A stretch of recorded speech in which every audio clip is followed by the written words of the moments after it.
Russian is betting on trench warfare, but Ukrainian drones change the odds.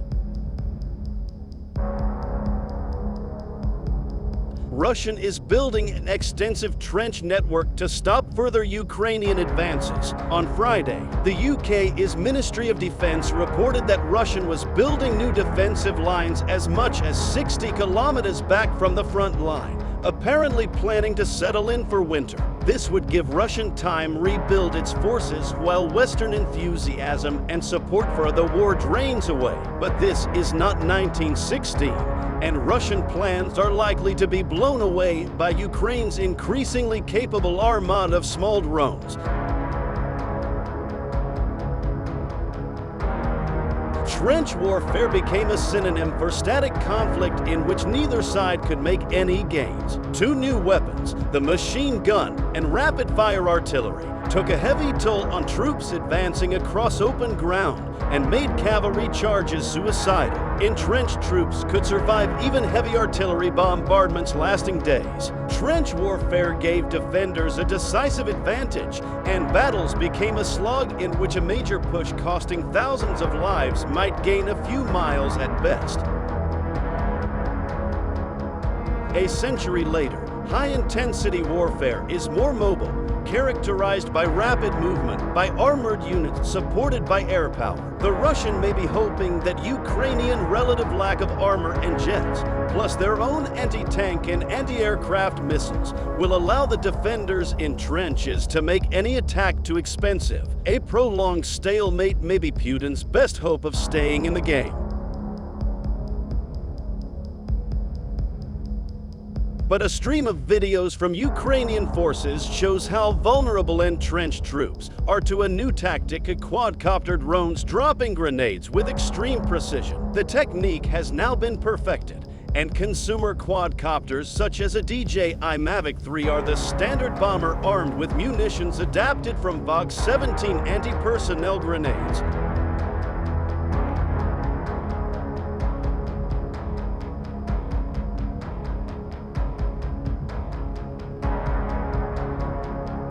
Ukrainian operators have become skilled at hitting pinpoint targets from an altitude of a few hundred meters. Foxholes, shell scrapes, and trenches provide excellent protection from machine gun and cannon fire. The enemy cannot even see you, and dirt and sandbags absorb any incoming fire. But from a drone's eye view, a soldier in a trench might as well be standing in the open.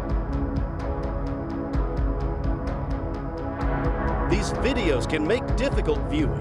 Unlike drone bombing vehicles, which disintegrate in a dramatic explosion, these attacks leave bleeding, injured, and dead soldiers. Body armor usually protects a soldier's torso, but the spray of shrapnel tends to cause leg and lower body injuries, and victims may bleed to death.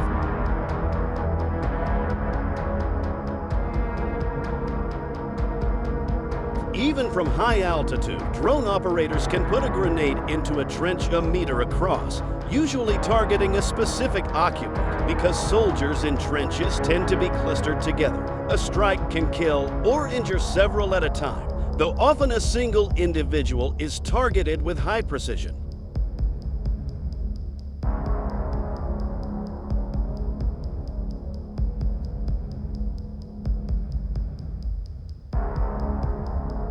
The drones operate from high enough that the Russians never see or hear until too late. Some recent such videos show attacks on troops sleeping in their defenses. Some will die without knowing what hit them. Obviously, we only see the hits, and we do not know the success rate. But unlike a loitering munition kamikaze drone, if the drone bombers miss, they can simply go back to pick up another bomb for the next try. The supply of cheap grenades is effectively unlimited.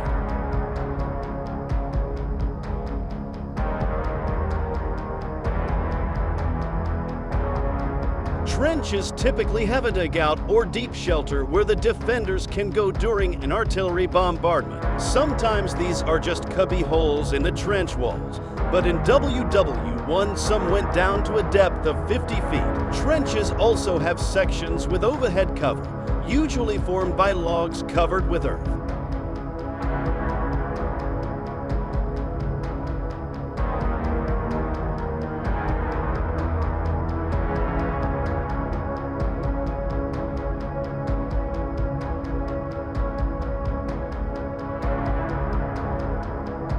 should give good protection from drone attacks, and some videos show Russians scurrying for the dugout as soon as a bomb hits. But drones can drop bombs into the entrance, or simply wait for those in the shelter to emerge. During WW1, dugout occupants could hear when an artillery barrage started and when was over and it was safe to come out. With drones, there is no safe time.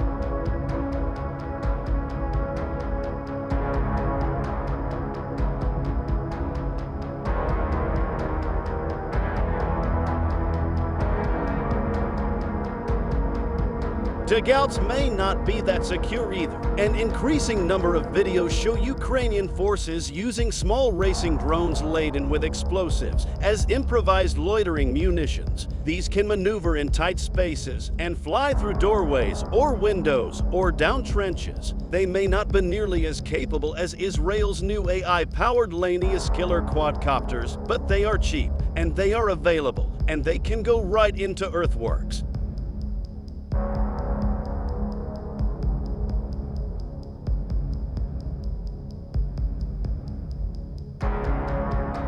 Trenches afforded pretty good protection in W1. Drones turned them into death traps. Russian troops may simply take refuge in deep bunkers, which would effectively take them out of the fight and prevent them from resisting Ukrainian advances. But at least they would survive to surrender.